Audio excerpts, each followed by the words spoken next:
Hi, good afternoon. Welcome back to my channel. புதுசாக பார்க்குறவங்க பெங்களூர் தமிழச்சி ஹோம் மேக்கருக்கு சப்ஸ்கிரைப் பண்ணி பாருங்க. பெல் பட்டனை நீங்கள் ஆன் பண்ணால் தான் நான் போடுற எல்லா வீடியோஸும் உங்களுக்கு நோட்டிஃபிகேஷனாக வந்து சேரும்.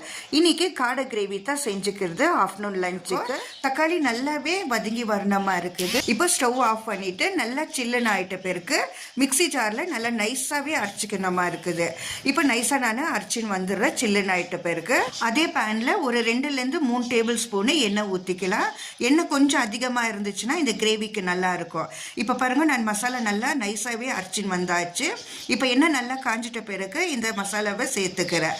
ஃபஸ்ட்டே எல்லா மசாலையும் பச்சை வாசனை போகிற வரைக்கும் வதக்கித்தான் நம்ம எடுத்துன்னுக்கிறது.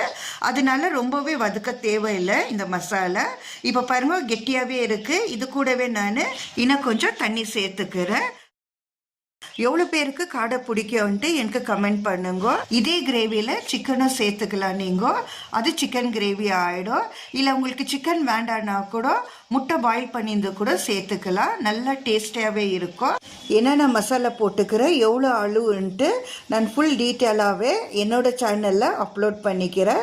தேவைப்பட்டாக்கா வீடியோ நீங்கள் செக் பண்ணி பார்த்துக்கலாம். கிரேவி ரெடி ஆயிடுச்சு. நல்லா சுட சுட சாதத்துக்கு கூட கொஞ்சமாக கிரேவி, ஒரு காடை, ஒரு 1/2 டேபிள் ஸ்பூனு மேலே கீ விட்டு நல்லாவே பிசைஞ்சு சாப்பிட்டாக்கா சூப்பரான டேஸ்ட்டாக இருக்கும். நீங்கள் இதை வீட்டில் ட்ரை பண்ணி பாருங்க. காத்தால பிரேக்ஃபாஸ்ட்டுக்கு இட்லி இல்லை தோசை கூட ரொம்பவே நல்லா இருக்கும். இன்னமும் கொஞ்சம் கெட்டியாக நம்ம பண்ணி எடுத்துக்கினாக்கா சப்பாத்தி கூட சாப்பிட்றதுக்கு கூட காம்பினேஷன் நல்லாவே இருக்கும். பாருங்க, இந்த நேரத்தில் ஒரு 1/2 டேபிள் ஸ்பூனு கீ ஊற்றிட்டு மூடி நம்ம வச்சுட்டு அப்புறம் சர்வ் பண்ணாக்கா அதுக்கு வார்த்தையே இல்லை. இந்த வீடியோ உங்களுக்கு பிடிச்சிருந்தா உங்கள் ஃப்ரெண்ட்ஸ் அண்ட் ஃபேமிலிக்கு ஷேர் பண்ணிக்கோங்க. கூடவே ஒரு லைக்கை கொடுங்க.